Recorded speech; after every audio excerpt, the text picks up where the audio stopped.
Hello there, viewers. Good day to you and welcome back. Glad you guys are here. I'm super glad to be here. A little tired. I was here late last night. Ended up taking a small job and it turned into a huge ginormous job, which then spilled over into the next day because I was in a hold up waiting for wheel bearings. They have since arrived. I got some on the floor over there. There's two more over there on top of my rolly cart. Quick recap, we were working on my 2007 Chevrolet Silverado 3500 Duramax, approximately 240,000 miles on the odometer. After our parts hold up, I changed gears a little bit and went forward to the front of the truck. I rebuilt the front brake system, including a new hub bearing. I tossed a new axle in it. This is from previous repair. So I've pretty much got a full front end rebuild with the exception of my lower control arms. I'll do those later. They're actually on the floor in a box over there. Regardless, I'm off on a tangent. I've got the fronts done. Left front's all set up. The right front is in good condition. We're nearly ready to pressure bleed this. However, since I've got parts now, I'm going to come back around to our rear axle. It's a full floating rear axle with dual rear wheels. I've got the bearings for the hubs. Like I said multiple times, I need to go ahead and repress those in. We'll get the rears reassembled, put back on, and then we'll head over to the BG brake power flush machine, exchange all of the brake fluid in the unit, and then maybe I can get the wheels back on this and get it back on the ground and out of the shop, because I've got other work to do, and my side project was not really on my schedule this week. So without any further ado and introduction, let's get going. Happening the hood.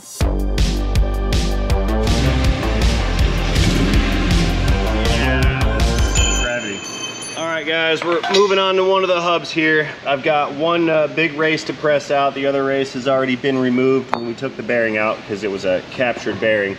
I'm just gonna get on this thing with a pry bar right here and knock this race out. It's gonna come out this way, so we need to flip this hub over like so. We can get in there with a pry bar and just knock it out with a hammer. I realize it's kind of dark in that hole, so bear with me here. We're gonna get through this as quickly as possible. Just gonna take this thing and smack it out with a hammer on the end of our pry bar here. Loud noises incoming.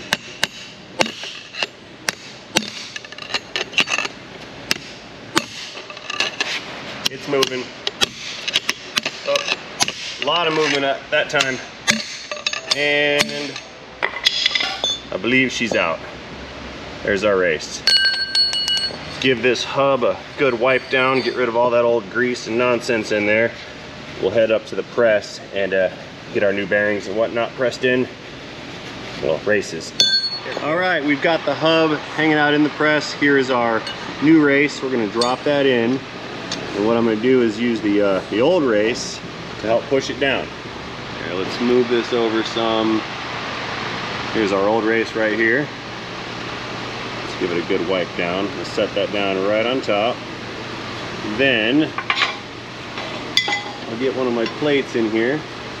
That'll press down evenly on the race. If I can get it all lined up just right. There we go. Good. And can I fit another shim in? If that's a negative, we'll go ahead and press just like this.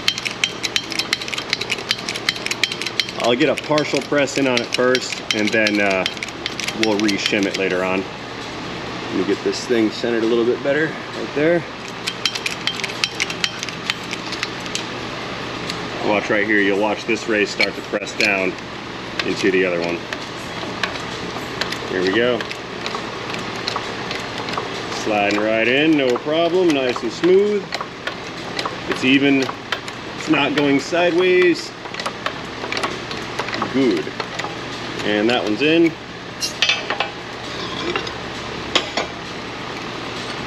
So far so good. Here, I'll stick the old bearing in there just to shim that race. It's going in very easily, so I don't feel that there's risk of exploding the bearing using it as a press shim. I do have a bearing press and I could beat this in with a hammer, but since we're on the press, I figured why not. Yeah, that's the actual bearing press that fits this one, but I'm not going to use it. I used it on the other one. Try something different this time. Let the press do it. Going down. Yep, there she goes. Oh, it's running a little bit sideways. Let me just move this bearing over some. Right about there. Continuing the press. Ping. That's in. That's aligned. We're bottomed out. Going back up. Pull that guy out. And I'll have to knock this one out with a hammer. It went into the bore a little bit. No worries. Okie dokes. Our driving race has been removed. There's our new one installed. Let's set this thing back in here, and we'll set the other outer bearing down inside of the bore and then press that in. Now, if you remember earlier, these outer bearings had that big C-clip that held the race in. So what we need to do is we've got to drop this bearing down in, and then we'll set this race down, press it, then we have to install the clip and then flip the whole assembly over and press it down until this right here meets the snap ring. I was calling it a C-clip, it's a snap ring. That way this is pressed up firm against the snap ring, so when we install the axle nut on the outside, it presses the bearing and shims up the race, or it takes up the space between the bearing and the race rather. So we have to set the bearing in place and then press the race in. It's kind of annoying. See how that's kind of working? Because it won't go in from the other side, so that has to sit in place. And then we'll press that race down into its bore. Now I've got to use a press for that one. I've got a bearing press device right here. So what we do, we'll set that guy down on top of the race, get it all nice and lined up. Get on there, please. I said please, get on there. Hang on here. Oh. Seriously? There. Stay. Set that down right there. It looks good. We're eyeballed. We're lined up. Looks good to my eye. Let us begin the pressing procedure. Let's see what I've got for a shim here. Not that one. Looks like I'm using the piece of steel also. Put that one in there. It's got to be centered perfectly, so I'm doing my best to eyeball it, making it just right. We'll hold it right there.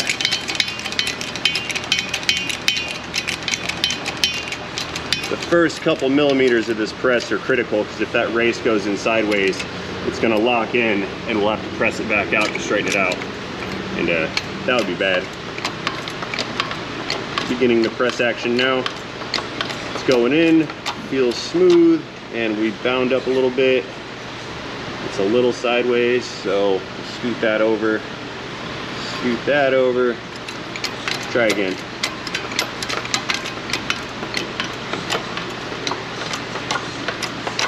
Yep, it's going in. It's definitely aligned now.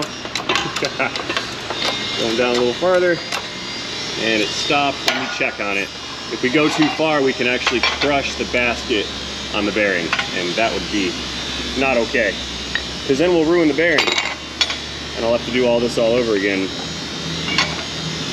Okay, it's not fully seated yet.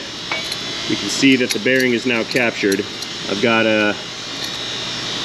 oh, how much more do I have to go? Maybe 3/8 of an inch. Okay. Set this guy back down in there. And need to center it. Eyeball centering it. Close enough.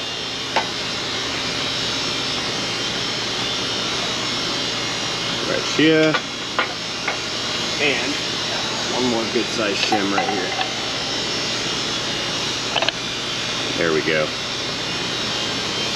I like this better than the plate, because if it goes off center, I can just move it over some and then redirect the pressure. There we go. Continuing.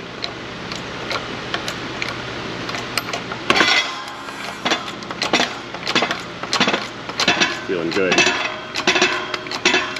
Now the moment that it stops, it means we've probably gone a little too far. That's our stop.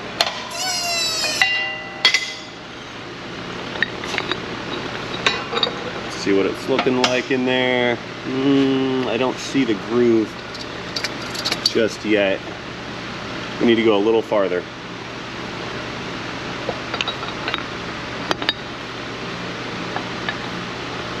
Okay.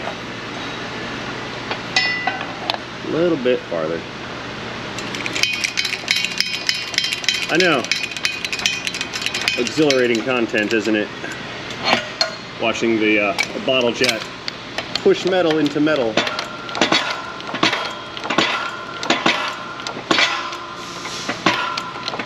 There we go. That's it. Hope so. I dislike doing press work. It's boring. Okay, we're looking good in here.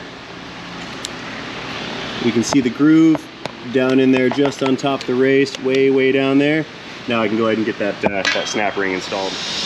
Okay, here comes our snap ring. Let's get this guy down in the hole here. Let's get it prepped on the pliers without smashing the flanges or pinching them. Oh, come on, get in there. Please. Let's invert it. There we go. Down in the hole, past the first race, into the groove. You guys can't see, my apologies. There we go, that's in the groove. Okay, now if you look real close, and I don't know if you guys can see it on the camera here, but there is a gap right here between the race and that snap ring. Now the back of that race needs to be flush against the snap ring, so we're going to take this back to the press and we're going to press on the back side of this bearing just to push that race back down and then seat it against that snap ring. It'll just take very light pressure, and it's only going to move ever so slightly, but we have to do it. Let's see, we'll use that guy right there. That's perfect. Set that up right here under the press. There we go. Go ahead and bring that down, make some contact. Looking good.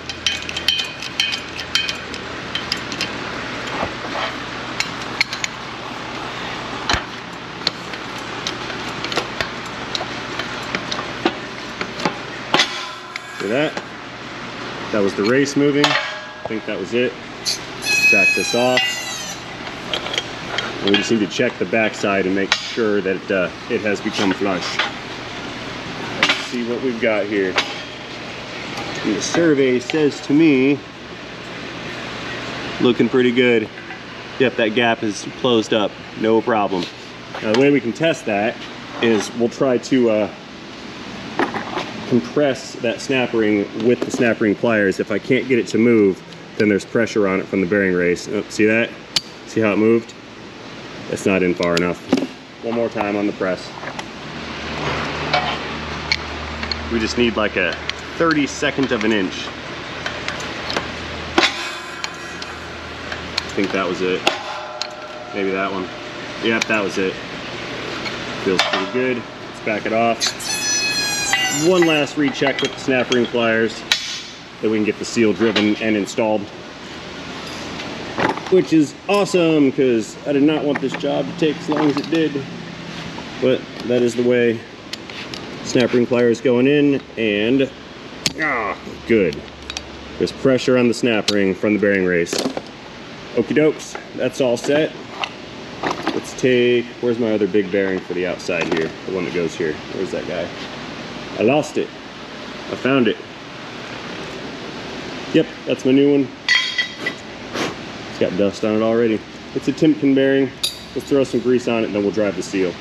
Now we don't need to load this up all crazy with grease, because it will get lubrication from the differential and the diff oil. However, on initial break-in, it couldn't hurt just to have a little bit of grease on these rollers. That way they don't run dry for, you know, X amount of time. Because it will take a moment for the differential to fling all that grease up and have it make its way into the axle tube, and then have it wick its way down and then saturate these bearings. So in order for to buy some time until that happens, I like to throw some grease on these. Couldn't hurt. Yeah, that's good. And I'll go ahead and reach down and pack the inner bearing with just a slight bit of grease too. You guys can't see what I'm doing, but I'm sliding this along into the rollers. Yes, I could have greased that before installing it. However, I like to blow these out and brake clean them after a press, just in case little metal shavings end up flaking off. I wouldn't want that floating around and contaminating everything. There we go. Okay, there's our seal. Again, it's a 2-piece moving seal. This one's a little stiffer than the other ones. See, the inner ring stays stationary, the outer ring will turn. Set that in place, and then we'll just drive that in with a dead blow. I mean, I could do it in the press, but meh, this works. Get in there.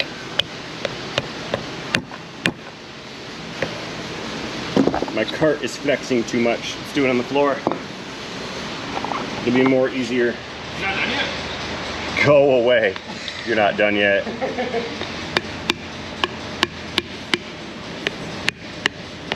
You know, this book times out at like 9 hours. You know that, right? But it's just midday yesterday, didn't you? I don't know, 1 o'clock. I mean, I'm gonna beat the clock on it. Unless I've ruined this seal. There we go.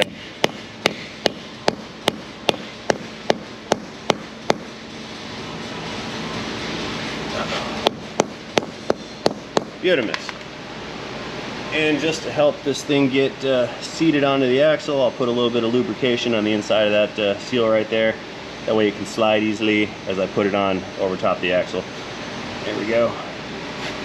Wipe off the extra, don't need that. Now, we can get down to the nasty business of getting that wheel bearing on, or brake rotor. Wheel bearing. Brake rotor. Let's get the brake rotor pressed in. All right, right about there. That's decent light for us to see. Now what we need to do is set our rotor on top of this guy right here, lining up the holes with the holes that are in the hub. We're gonna drop down all the wheel studs. Get these guys down into their homes. We'll drive them in at first with a hammer, and then we'll drive them in with the impact driver. It's gonna take a lot of impacts to get these things to spline in. Right there. Last one. Okay, so I've got a big punch here. Just gonna go around, get these things started. Then we'll hit them with the air hammer, run them down flush. And then we can finally get this thing back together. There we go. Beautiful. Air hammer 30. So we're gonna need some air. Let's fire up the compressor. There we go. Air hammer's coming in. Gonna run these guys down one at a time.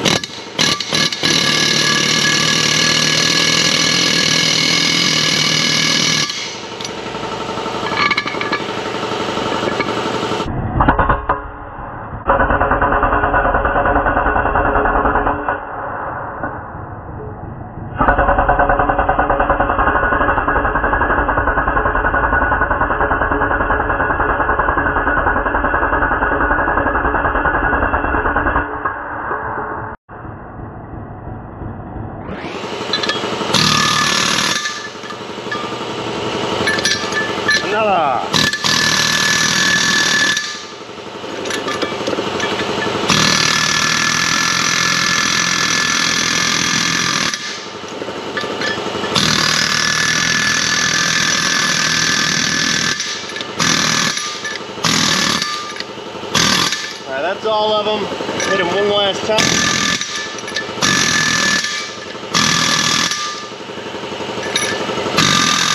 All right, good to go.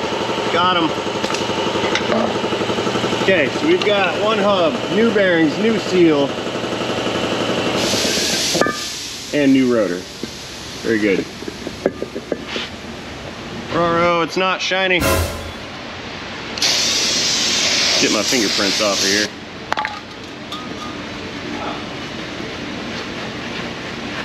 There. Now it's re-shiny. All right, big giant hub rotor assembly sliding in. There we go. Let me line up the parking brake shoes here. Give that thing a twist. Okay, now the seal is holding us up.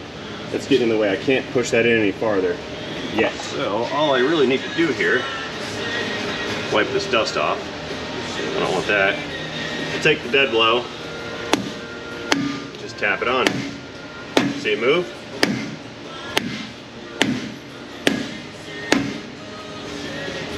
A little bit more.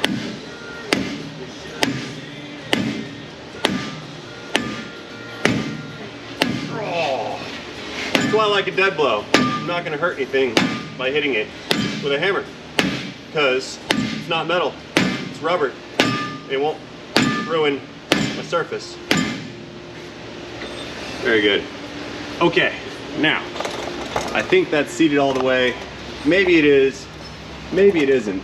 So what I'll do next is we're going to take our locking nut. It's going to thread onto those threads on that axle. We're going to thread this guy on and we're going to tighten it down super tight.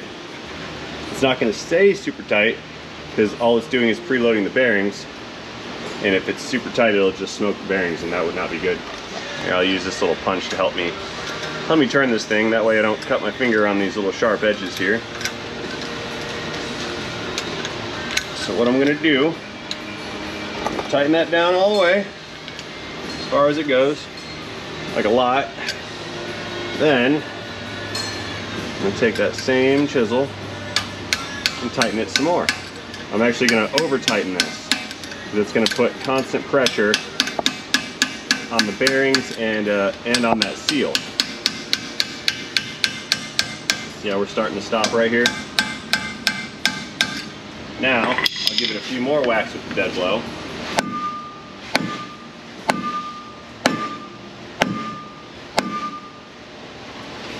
See if it tightens up anymore. Yeah, a little bit. Now we're real tight. Dead blow it again. Stop that. Try it one more time. I think we're good here. Yep, that's good. Now, need to back it off.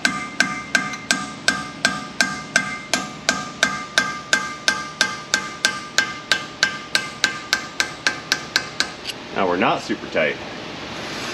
See that?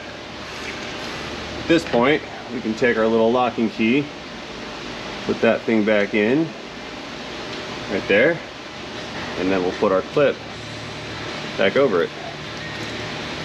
And that's going to retain that little locking key. Come on, clip. Push that on all the way. Good to go. We've got some slight preload. Not enough to make it tight, but enough to reduce any slack that's going to be in the bearings. This is all set. Let's clean this guy up. I'll throw some sealant on this because I don't have gaskets for get that out of there. I don't have gaskets for this little plate here. Those are long gone. I've never ordered new ones. I just throw some sealant on there and we're good. So let's go ahead. I'll blow this out real quick and then we'll put the axle tube back in. Axle shaft. Loud air noises.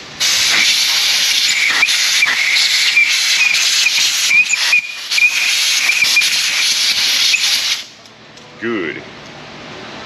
These fingerprints are bothering me. Let me unfingerprint this thing.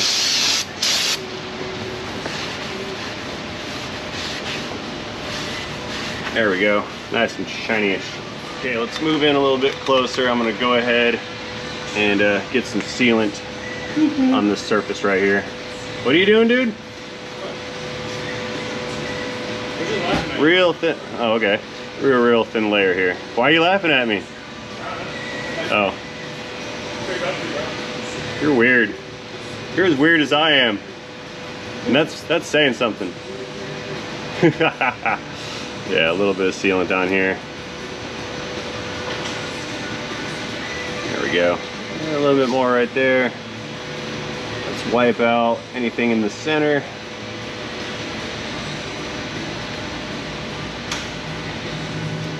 These surfaces they're so flat that we really don't need a lot here. Just a thin little layer. There we go. Okay, here, you guys back up out of the way some. We've got our axle shaft coming in.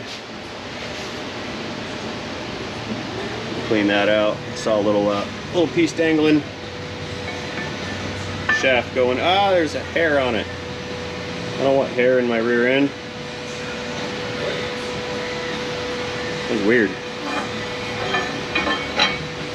The back side of this axle shaft has also been cleaned. Look, another hair. Wow. There we go. Get that thing to spline in. Begin splining in now, please. There we go. Line up the bolts. Bolt holes, rather.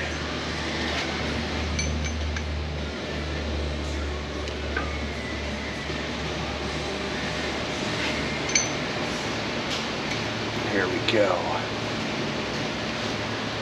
I didn't seat this fully yet until I got a couple of the bolts started, because that thing's gonna hang down. And if I seat it, it'll come back off and then smear that sealant downwards, and then potentially cause it to have a void and it could leak. And I don't want it to leak. There we go. Incoming impacting clicks.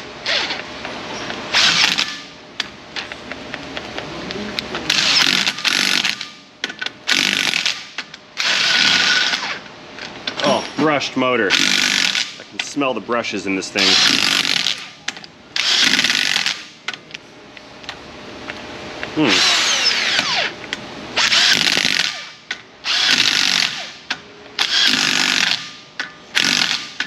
Go.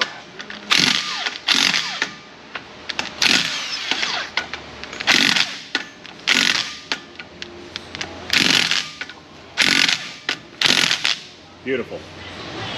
All right, folks, we're coming into the home stretch. I've got my left rear caliper. It's loaded and prepared. Let's get this thing hung, and we'll get that hose transferred over, and we're gonna be in good shape here. After that, all we've got to do is power bleed this thing, throw the wheels on, and go test drive it. And burnish in our new brakes. Here's our second bolt down at the bottom. You guys can't see. There we go. That one's threaded. Beautiful. Now remember, there's no space here for an impact, so we just got to do this one with the ratcheting wrench, manual style. Wrong way. Right way. Does this thing have a chipped tooth? What is this? There.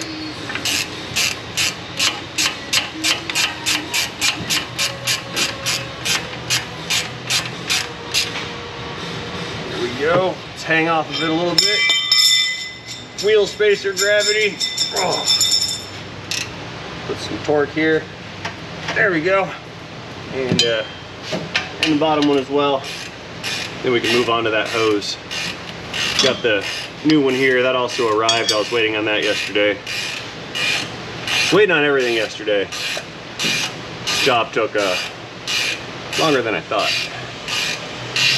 But that is the way.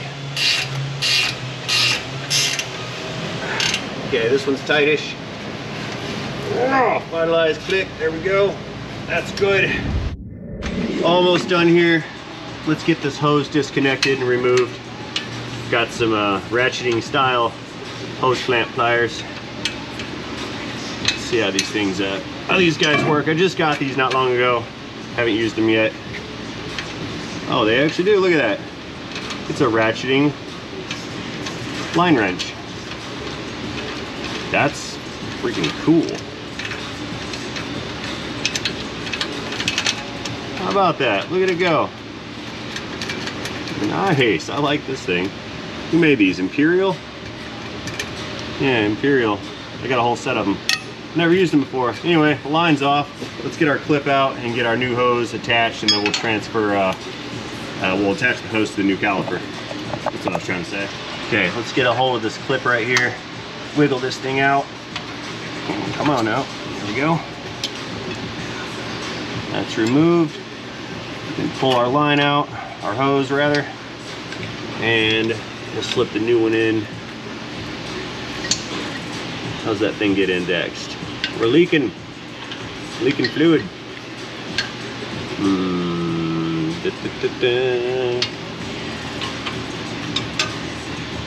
There we go, that's it. Thread this guy in so the leak stops. Put the clip on so it stays. There we go. And I can tighten this again with the ratcheting line wrenches. Whoever thought of this was a genius.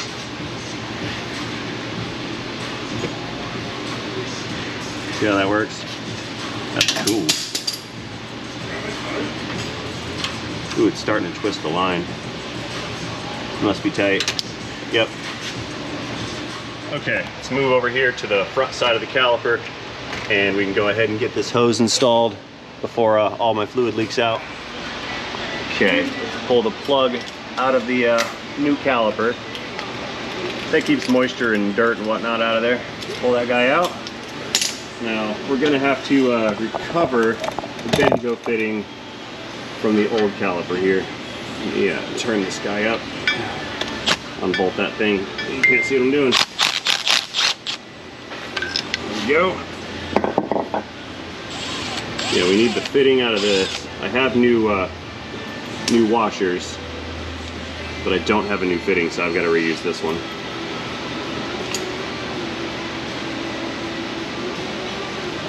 Let's see here, how are we gonna fit? Is that gonna fit? Yepper.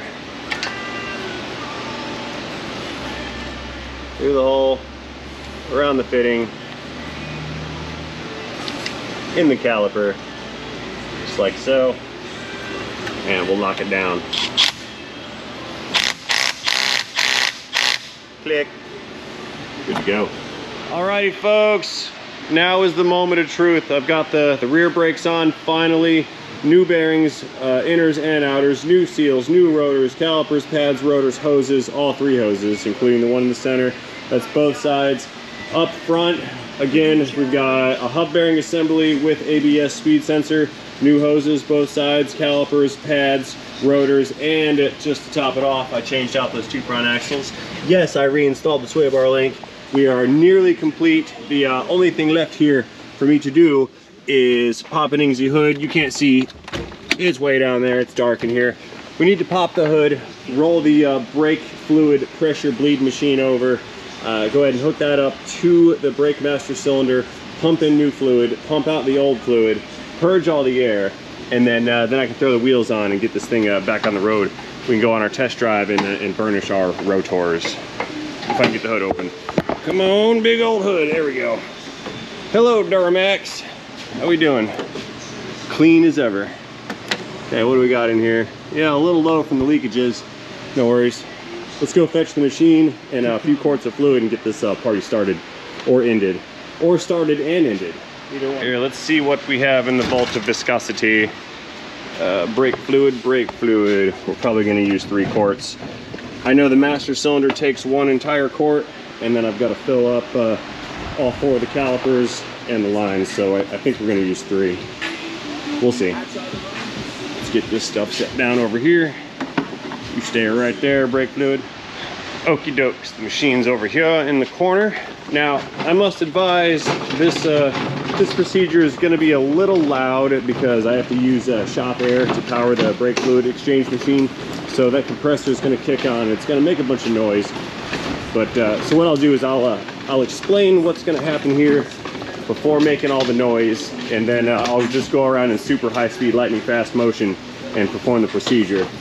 And then I'll turn the slow-mo normal speed back on once we are ready to continue narration and after I get the wheels back on it.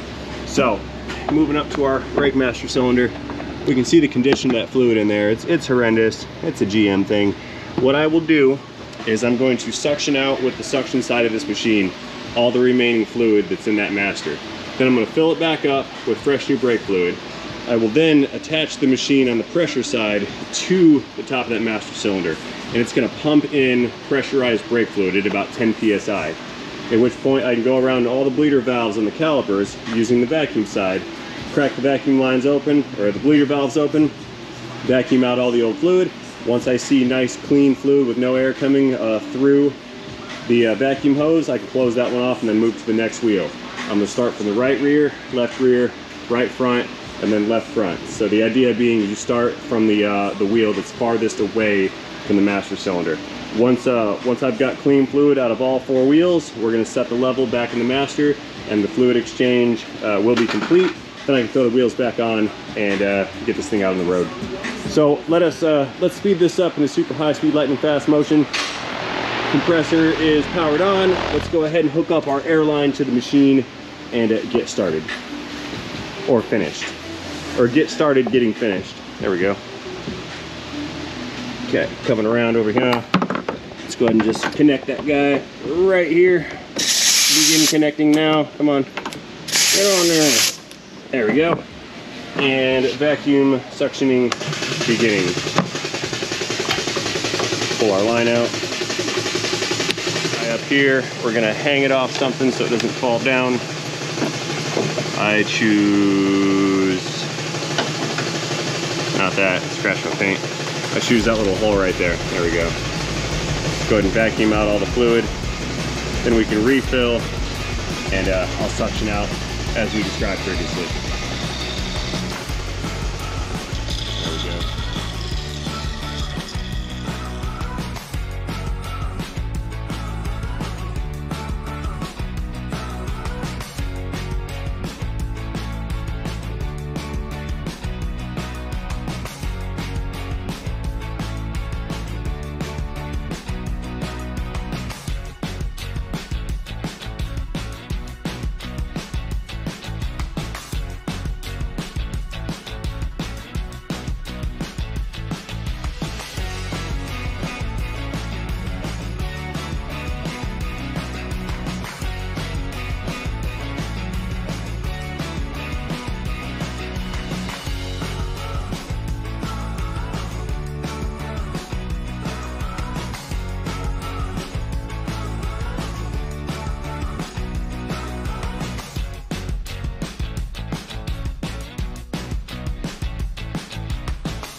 Vacuum powering down.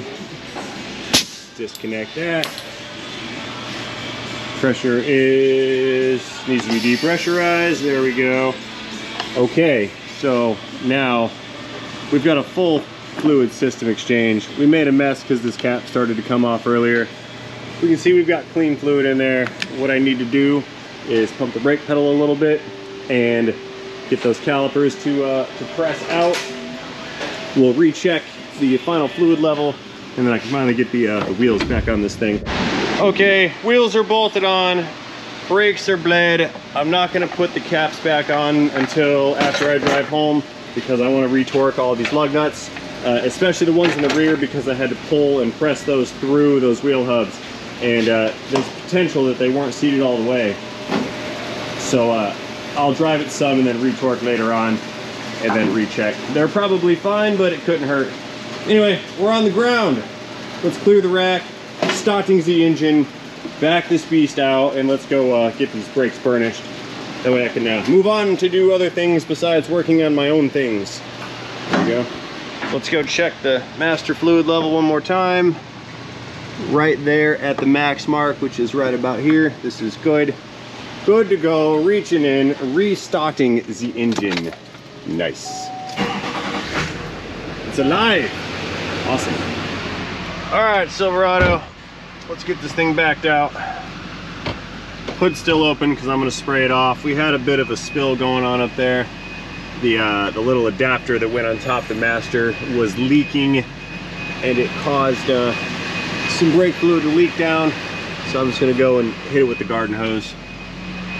Now let's see here. Let's make sure I don't run into anything, especially my fan or my door. All right, we're going to need some garden hose action here. Right on the fuse box. There we go. Wash it all down. We get the wiper towel clean. Brake booster, brake master, boost pipe. Let's wash that off. Wiring harnesses, intake. Wash the belt off. Just wash off everything. Make it all nice and shiny. See, I do this stuff to my own stuff too. It's okay. Get into the wheel wells here. Wash off any brake fluid that's lingering in there. That's pretty good. Same thing back on this side in the wheel well. Get down on the caliper. Any brake fluid lingering on the frame, control arm, anything else. Wash it all off. Get it out of here. Out back. Hose it down. Hose it down over here. There we go. Good to go. Let's get this thing out on the road. Stay. Closing the hood. Very nice.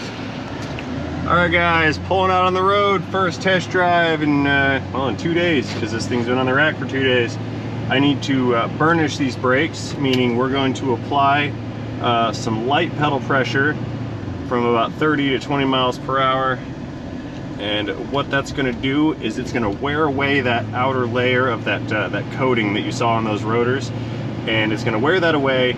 It's going to wear away the very top layer on the pads, and it's going to allow the microscopic peaks and valleys in the pads and in the rotors to wear into each other. And that's going to create much more contact surface and allow the brakes to produce friction as desired. So we're just doing some very light stops here. We want to do this without coming to a complete stop. So we can see I'm at a red light. I'm just going to roll right up to it. Very light pedal pressure. We're going to do a series of these light stops or non-stops actually. If I come to a point where I have to stop, I'll put the truck in neutral and take my foot off the brake. That way there's no pressure just holding that holding the pad and the rotor in one spot. The reasoning behind that is if you stop while they're in the burnishing process, they can actually embed material from the pad into the rotor, and we want to avoid that. Oh, there we go, green light. Never actually stopped. Good. So again, we're going to do a couple more, well, several. The directions call for like 15 to 20 slowdowns or stops. All right, fellas, the traffic was getting kind of thick over there, plus we were approaching a school zone, so I kind of made a couple right-hand turns, and I'm off in one of the neighborhoods now. That'll allow me to keep my speed down, and I can still apply a few brake pedal efforts. I'm just gonna roll around here for about 5 or 10 minutes, do a series of light stops and smooth slowdowns. Once that's complete, I will go out onto the larger road. I'll do some higher speed brake events, and that will complete the burnishing. So let's get out of this neighborhood. There's a stop sign right here. Let's slow it down. We'll get out of this neighborhood, and by the time we're out of here, I should have enough brake wear on that top coating to actually do some higher speed stops. Oh no, I've made an error and ended up in a cul-de-sac. All right, we've had plenty of slow stops here. I'm inching out onto the big road. We're gonna do a couple high-speed stops. First, we need to get up to high speed. We're gonna do a couple harder brake events, and then I'm gonna head back to the shop. Okay, let's get a move on here so I can get some space between me and the traffic behind me. And we're gonna start our first brake event here. It's a 70-mile-an-hour brake event, and nice, feels good. No vibrations. It was nice and smooth. Victory is mine. Finally, after 2 days of building this thing, it's in good shape. I like it. All right, guys, I'm gonna go ahead and close this video out. I'm headed back to the shop. I think this is a success. I'm gonna roll around a little bit more, try to cool these brakes off some before I come to a stop and park the thing, but I can do that off camera. So, as always, I'd like to thank you guys for watching this video. Hope you enjoyed this video. If, in fact, you did enjoy this video, please feel free to let me know about that by tapping that like button down below. Drop me a comment or two while you're down there, and most importantly, do not forget to have yourselves a great day. See you guys later, in a Chevrolet, in a transmission, in a video. Until the next time, see you guys tomorrow. Oh, I almost forgot. Silverado. Powering down.